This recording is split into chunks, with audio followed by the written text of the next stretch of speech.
Hey folks, welcome back to the channel. Today's hearing is supposed to be a custody review, but it quickly turns into something else. The mother checked all the right boxes: therapy, parenting programs, and supervised visits, but behind the scenes, she ignored court orders and kept sneaking around with the father. Parenting isn't a performance, it's a responsibility. Now the court has to figure out whether either one of them is actually in this for the long haul. All right, here we are for review on this case and a prelim as it relates to, second regular review for mom and the first review for father. May I have the names of our participants, please? Carson Howard, lawyer, guardian ad litem. Nastasia Thomas, counsel for the department. Del Garza, the foster care worker. Michael McFarland, representing father. I do not see him joining us by jail where he is lodged. Yes, the jail is logged in. My assistant's going to call over right now to see if we can't secure his presence. Ms. Berger? Good afternoon, Your Honor. Ariel Berger here on behalf of Mother Caitlin Estes. Caitlin, do you want to go ahead and introduce yourself? Caitlin Estes. Thank you. All right. Well, Mr. Hamblin has the opportunity but not the obligation to participate in our review hearings. We'll do our best to secure his presence or check to see if he is voluntarily absent or involuntarily absent. But in the meantime, we do have a docket to keep. So let's start with Mr. Howard. I was able to meet with the child in his placement in my office on February 19th. I observed him meeting multiple developmental milestones, such as looking for partially hidden objects and bringing objects to his mouth. He spends most of his time crawling. He's very mobile, but I guess it's not totally crawling. His placement referred to it as scooting. I had a conversation with his placement who are extremely bonded to the child. This is the only home that the child's ever been in. He's been there since birth, and they have multiple other children in the home who love to have him around and bonded with him as well. Due to the child's age, he did not articulate his wishes. I believe that this placement is in his best interest, and I do have some concerns over the contents of the court report, specifically surrounding domestic violence and how to move forward with that. Okay, Ms. Thomas. Thank you, Your Honor. I'll call Ms. Del Garza at this time.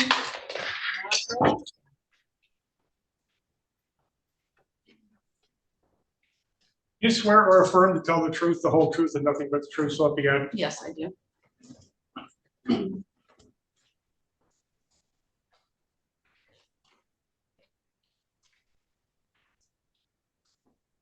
Ms. Del Garza, you provided a court report for today's hearing, and the cover page indicates that in addition to the court report, there are case service plans, a denial letter from the Cherokee Nation, forensic fluid drug screen results,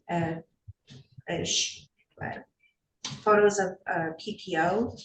There's the DNA results, which I believe we're all aware of. There's an Orchard's termination report from mom, list of their email threads with dad's therapist, MSU extension certificates for parenting classes for mom, the MyCourt register of action, so to speak, criminal charges for dad, a psychological evaluation for mom, and then screenshots of contact or communication between the parents. And are there any other documents that you've provided to any of the parties other than the ones that I've listed? No. And to the best of your knowledge, are there any updates or modifications that need to be made to any of those documents? No. As it relates to this case, at this time, does the child still remain outside of each parent's care and custody? Yes. And is that in a licensed foster home? Yes. Were there any additional efforts to locate relatives during this review period? Mom did name 2 relatives, not the previous report period, but the one before that, I believe. And we were able to complete both of the initial placement safety screenings, but both of the parties were denied by the agency. I'm gonna interrupt for just a second. So we had Mr. Hanlon appear to us by Zoom, and then, so he was in the jail Zoom room, and then all of a sudden, the camera, Yeah, I'm here, Judge. okay. Your name for the record, please? Dakota Hamblin. All right, are you able to allow the video feed to come through? Yeah, let me see. Hand. There we are. Thank you. Very good. If you could leave that on, please, so we know that you can hear and see everything that's going on. Thanks. Alrighty. Okay, go ahead. Thank you, Anna. Okay, at this time, do you believe that there is still a substantial risk of harm to the child if the child were to be placed with either parent today? Yes, I do. Can you briefly highlight what that risk of harm is? The housing is still an issue. Criminality with Mr. Hamblin, excuse me. And substance abuse concerns still with Mr. Hamblin, and also the domestic violence is a big portion of that. And during this review period, what efforts were made by the agency to address any barriers to reunification at this time? We continue doing supervised parenting time. I did offer with Mr. Hamblin to do a parental home visit, which he declined numerous times. And we also were able to receive the psychological recommendations and continue doing drug screenings. And the orchards program was, that also took place during this review period, correct? Yes. And at this time, given the, well, let me just ask a different question first. So during this review period, how would you describe the parents' level of compliance with and benefit from their case service plans, and especially considering the efforts put forth by the agency? I would say Mr. Hamlin's were very minimal, if any at all. Miss Estes did complete the orchards program. She's been doing screens, she's been attending parenting times. And she is doing therapy regarding domestic violence through Family Medical Center and also through Catherine Cobb. However, the domestic violence still is very concerning. There's, I mean, your report sort of highlights this, but can you articulate the events that have taken place during this review period that make you concerned about domestic violence in this case? Yes, so after the hearing that we had in December, where Ms. Estes had stated that she wanted nothing to do with Mr. Hamblin and she was not having contact with him and things like that, I did receive screenshots of proof that they had been together very recently, before the court hearing actually.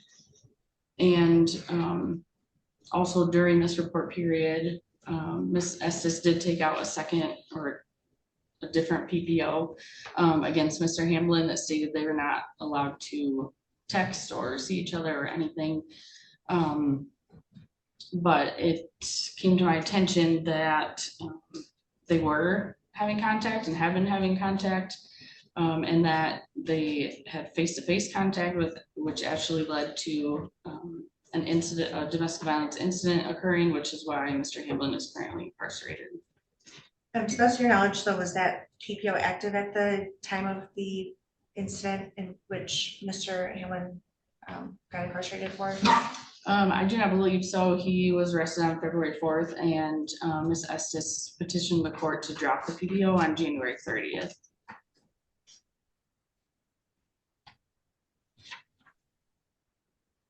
Have either the parents been open with you about the relationship and their intentions, or what knowledge do you have about their dynamics? I guess, is it coming from them, or how are you finding information out? So Mr. Hamlin did give me some of the information, following the last court hearing. I've also gotten information from Mr. Hamlin's mother, of screenshots that were provided to me and, stating that he is, incarcerated and what had happened. And Ms. Estes has not been very forthcoming. I believe before the past hearing that we had, she would call me and give me updated information. And she continues to give me updated information about services. However, I did give her an opportunity to explain to me what happened on February 4th when Mr. Hamlin got arrested. But she at first denied it, and then when I was asking more questions, she did say that they had met face to face, something to do with having a storage unit together, but under his name.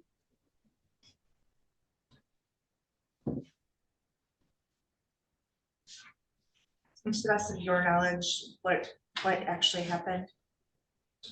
I'm still waiting for the official police report, but to the best of my knowledge, they met up face to face. Ms. Estes stated she was trying to get, I'm not sure if it was the keys for the storage unit or just get her things out of the storage unit,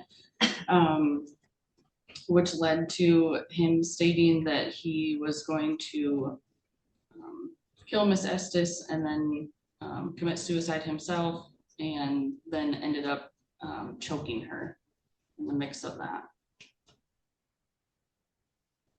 Do you have any idea what time of day this all happened? I don't know what time the incident was exactly, but I believe he was arrested around 3 or 4 a.m. And to the best of your knowledge, has there been any contact between them since he's been arrested? The jail officers did tell me that her phone number is accepting collect calls from him while he's been in jail. Although there's no contact order currently.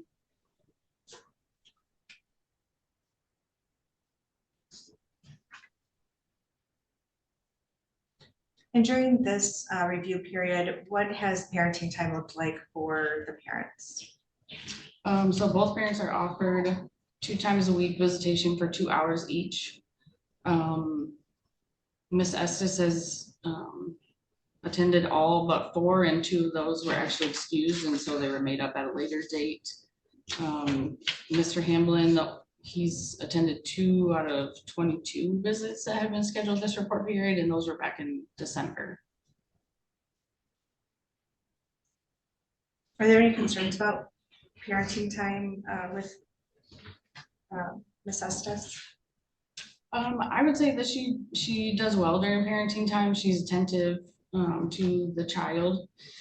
The only concern I guess I would have is when the child becomes upset or is crying. Staff a couple times have had to step in and give suggestions about maybe things that she could try. And during one of the parenting times in January, because he was crying so hard, one of the supervisors asked if she wanted to take him to urgent care to see if there was something else going on. And so they did that. However, the doctors did not find anything.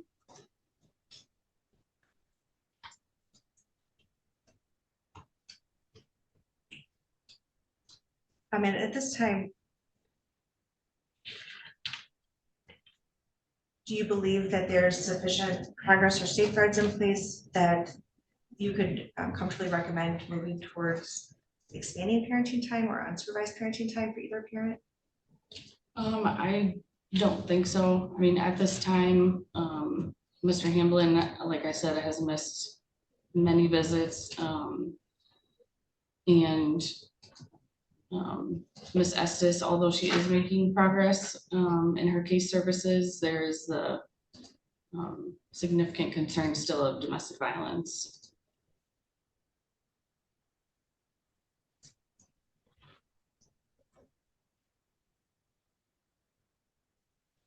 And generally, Can you just provide an update on how the child is doing right now? Yeah, he is almost 6 months. He's doing very well in the home. During my monthly home visits that I do, he's always very happy, learning new things every time I go out there. And is just progressing in all aspects. Do you believe that the parents have made significant progress towards the goal of reunification during this review period? I do not at this time, no. Your Honor, I'm not sure. I know at the beginning you said it's our second review. Is this permanency planning hearing as well? I know it's Mr. Hamblin's first review and Ms. Estes' second. So I can clarify that for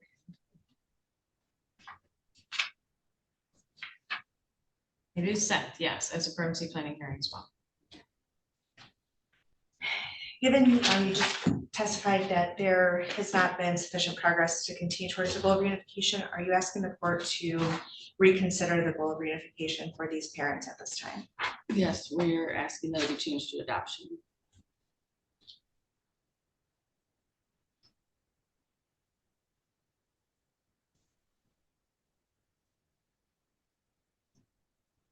Is there anything else you'd like the court to know for today?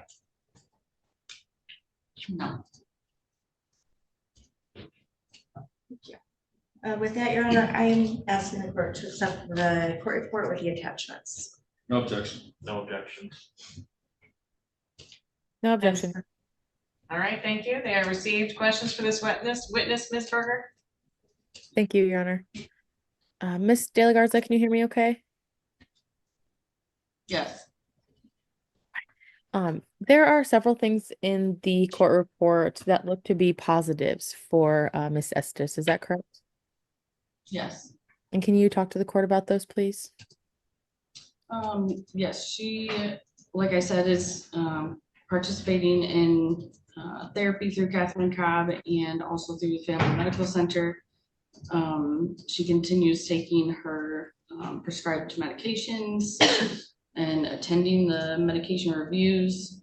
She's attended her psychological evaluation. She's been negative for all substances for all of the screens that she's taken since the beginning of this case. And although she's still living at the shelter, but she is on the waiting list for a couple different places in town.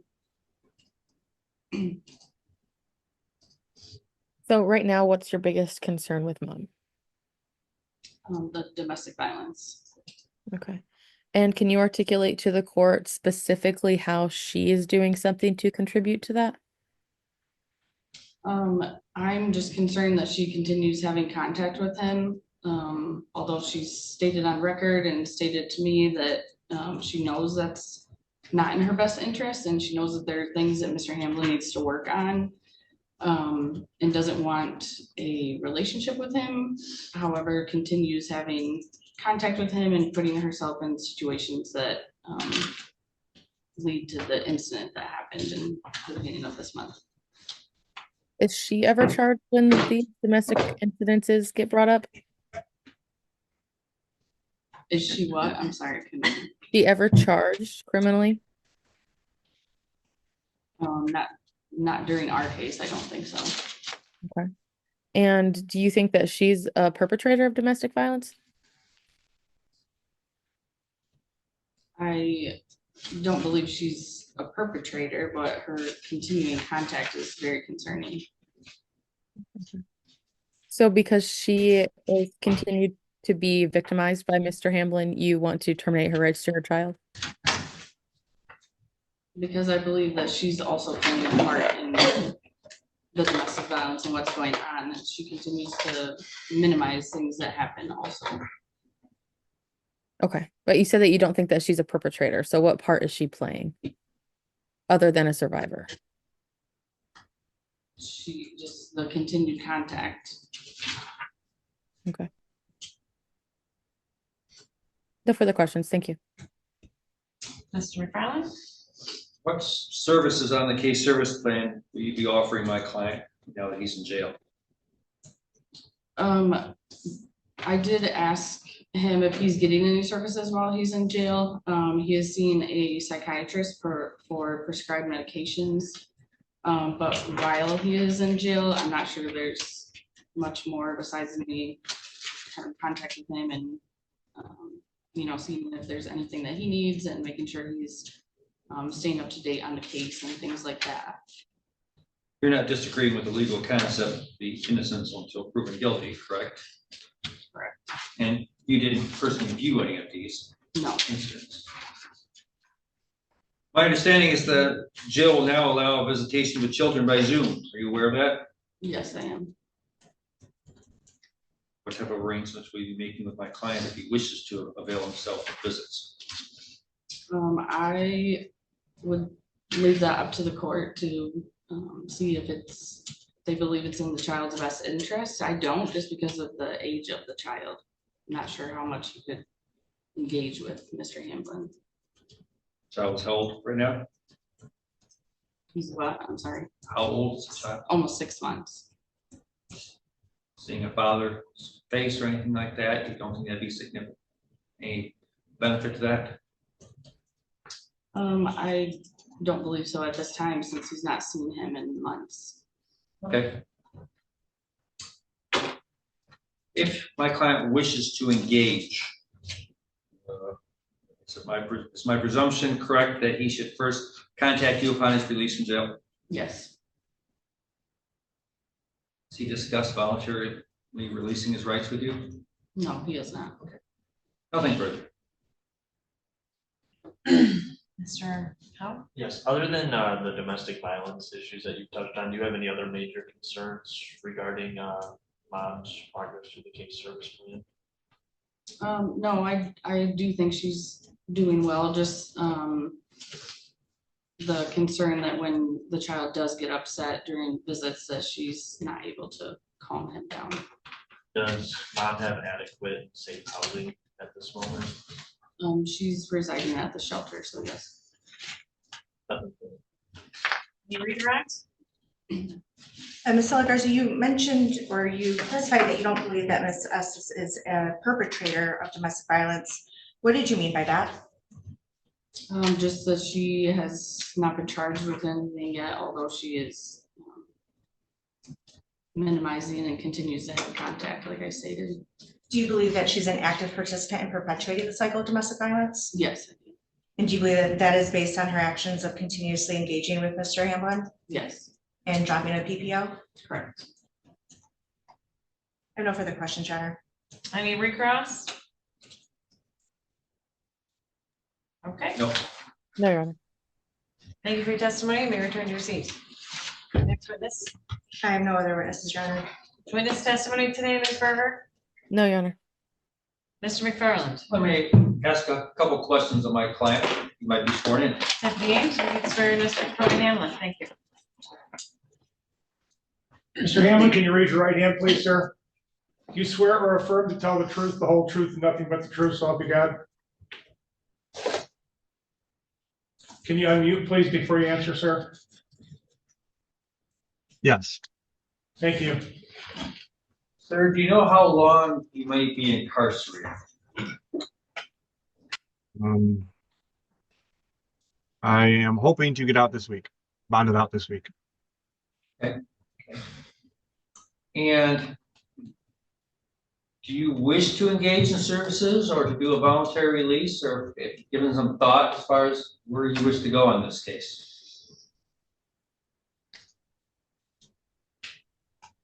It's something I think that I would have to maybe talk over with you in private, maybe. Sure. And when you're out, you can schedule an appointment with my office if you wish to do so, okay? Sure. And did you hear the worker testify that if you wish to engage upon release, the first thing you should do is make an appointment with her if you wish to engage in services and get back on board? Yes, I heard that.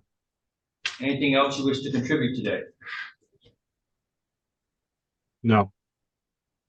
We'll see if anybody else has questions. Any questions? Mr. Hamlin, just for clarity, were there any barriers that prevented you from engaging in therapy on a regular basis when you were not in jail? I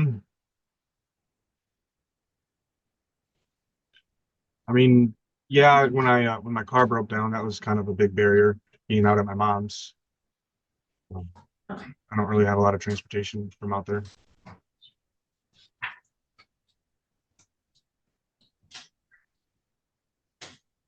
And prior to your incarceration, were you still working? No.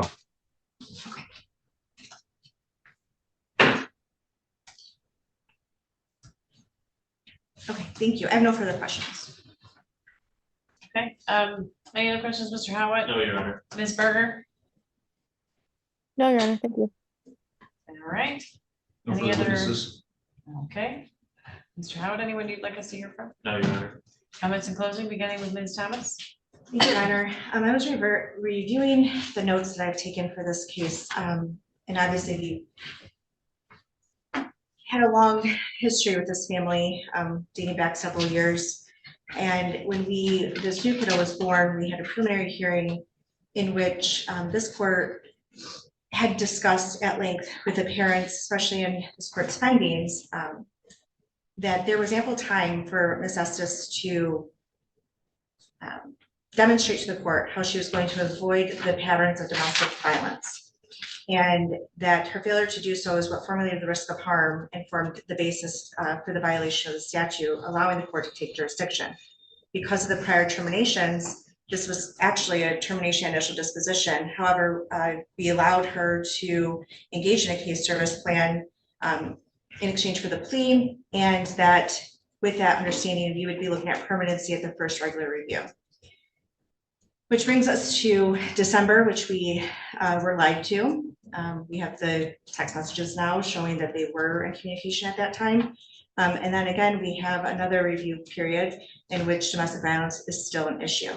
The idea that Ms. Estes is simply a victim is inaccurate. And this was discussed at length by Ms. Heiss, the former LGAL, during the preliminary hearing, that allowing her to see herself as solely a survivor was very close to enabling her and not addressing the patterns that actually continue to perpetuate the cycle of domestic violence with these parents, which is long-term and pervasive. Given that that is one of the main issues that brought this family under this court's jurisdiction numerous times, it is still not resolved. It is appropriate at this time for this court, we believe, to change the goal to adoption, especially considering again that as relates to Ms. Estes, this was technically an aggravating circumstance case. With that, Your Honor, we are also asking the court to set this for a termination hearing in which we would anticipate having a petition filed and served at the in time to have that termination hearing with the next review and permanency planning hearing. These parents have a lot of work ahead of them. I don't think that Ms. Estes, her problem has ever been compliance to the case service plan. It's always been the benefit from the same. And we're seeing that pattern again. And it's really unfortunate because there were several years and so many resources invested into this family, and these parents are just not able to break the cycle. We are asking at this time for parenting time as relates to Mr. Hamblin be suspended. He was not exercising it before his incarceration. And given his current incarceration and lack of engagement in services, I think that's significant. And this child would be at risk for some psychological harm and essentially being introduced to someone that child has not seen in nearly, well, consistently at least for half of his life at this point in time. We're asking the court to continue the supervised parenting time for mom. Again, I don't think that this is just on the domestic violence, but also the testimony that there's some struggles with consoling and comforting and understanding this child's needs during parenting time. And I would ask the court to limit that to the policy standards rather than any extended period of parenting time that we might otherwise offer. Thank you. Comments, Ms. Berger? Thank you, Your Honor. At this point, we are asking for another standard review period. and that a petition for termination not be filed. My client is substantially in compliance with the case plan service or the case service plan. However, the concerns of the agency are not falling on deaf ears, so to speak. She's aware that this has been a major concern for the agency. And unfortunately, I think it's come to this most recent domestic violence incident for her to realize that potentially she could be killed and that she is no longer able to continue with any sort of relationship or contact with Mr. Hamblin. At this time, Judge, she is asking for more time to continue to work on that, to continue through therapy, and to show the court that although her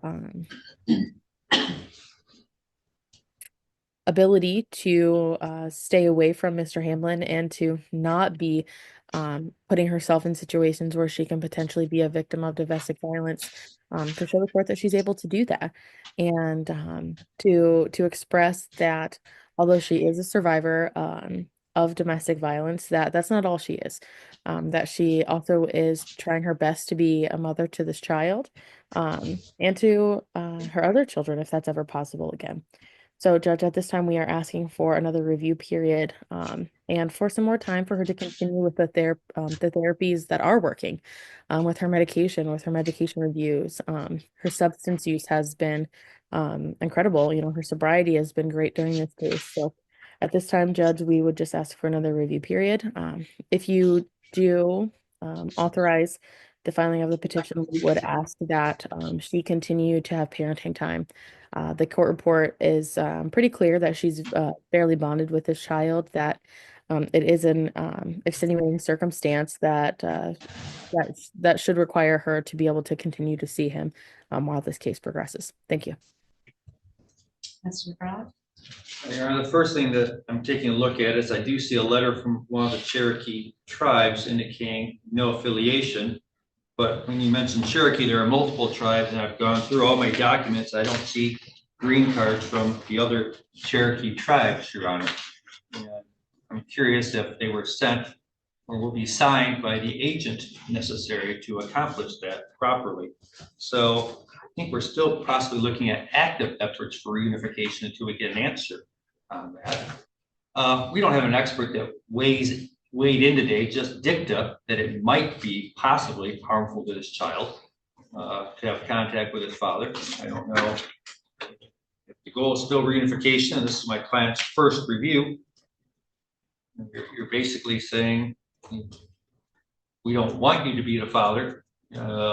Him having contact with this child, at the very least, would be no more harmful than a child watching television or seeing the face of a babysitter or somebody like that if the child doesn't recognize him. But if he is going for continued bond, then facial recognition is important at this age. Recognition of the voice is important, and it also helps when he is released from jail to engage in the parenting time if he wishes to do so. So if he wishes to engage, I would like the court to permit that, Your Honor. Thank you. Mr. Hunt? Yes, Your Honor, I'm in full support of the agency's proposal to change the permanency planning goal. I think it's due to the child's age. He's 6 months old. He's only known this home. He's only been around this placement. But most importantly is the issues of domestic violence are still persisting. I think this last review period has just been a microcosm for those issues where they were adamant that there was no contact between them. The PPO was removed, and we're right back to where we started essentially. I think the long-lasting effects that domestic violence being witnessed by a child between their parents is very well stated, and is definitely on my mind as I make this recommendation. I worry that the young child may eventually be exposed to that, and that's something that we definitely want to avoid for the trauma that could cause. I also support the suspension of parenting time. Dad has been sporadic at best. He's not engaging in the parenting time. wish that the parenting time of mom continues to be supervised at the department. Thank you. Thank you. On the Native American heritage issue, looks like there were 4 inquiries sent. We got copies of the inquiries and evidence they were sent certified mail to the Eastern Band, the Blackfeet Tribe, Cherokee Nation, and the Kiowa Band. There was a denial letter from the Kiowa Band and the Eastern Band, and today the court received a denial letter from the Cherokee Nation. Looks like there may be one outstanding tribe, Ms. Thomas, that we've got to hear from. The court had also previously indicated that it would be satisfied with production of prior ICWA research, considering that these 2 parents have had prior cases in the court. How would you like to approach that issue? Your Honor, I believe that per policy that ICWA inquiries have to be submitted each CPS contact. And so because this is a new one, I think that we just need to follow up with the inquiries that were sent. If we're just missing that one inquiry, I believe that we can find the designated agent for the tribe and send an email to follow up and hopefully have that information by the next hearing. Right, do you believe you'll be prepared to proceed on your request also for a petition for termination? Yes, Your Honor. All right, well, as it relates to today's hearing, there's supposed to be 2nd regular review as it relates to mom. On the 1st regular review as it relates to Mr. Hamblin.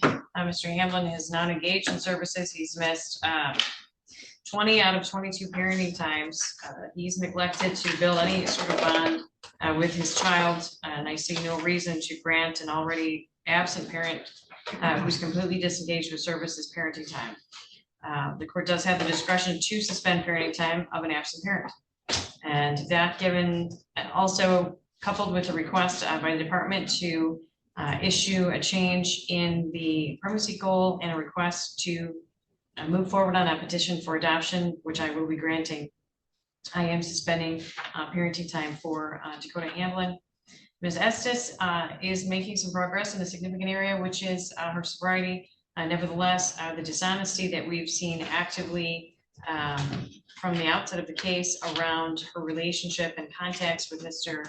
Hamblin are significantly concerning to this court, especially considering how that last interaction went and the fact that she's still receiving phone calls from the jail despite a no contact provision, and her own attempts to reassure the court caseworker and other supporters that she's attempting to remedy that risk to herself, which would clearly pose a significant risk of harm to any child placed in her home.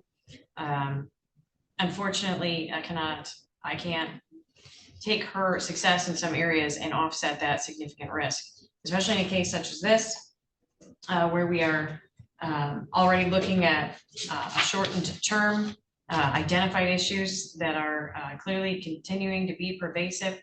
Ms. Estes still does not have adequate housing, employment, or transportation. She's got some other challenges that are still really preventing, practically speaking, her from being able to take care of her child, in addition to the very physical risk associated with allowing her to have a child in her presence, understanding that her sobriety is in its infancy and she has clearly no regard for her own safety or the safety of others that may be in the vicinity during some of these instances that she's chosen to interact with Mr. Hamblin. So I can't disagree, unfortunately, with the department or our guardian ad litem that at this time, change of the goal, in this case to adoption, is necessary and appropriate. This is a very young child. So can I He just doesn't release need my to rights? be- I'm sorry. I just want to sign over my rights. All right, that can be prepared, I'm sure, between now and our next review hearing. Ms. Estes will let the department and the caseworker look at that at your request. The child will remain in foster care placement at this time in light of all of the challenges that continue to exist in this case, preventing reunification. His placement is currently the safest and least restrictive under the circumstances.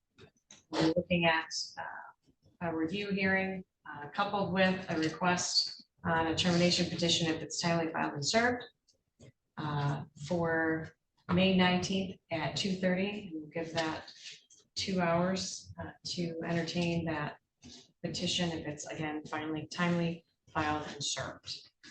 The concerns of the court are echoed in the court exhibits that were received, as well as the testimony today.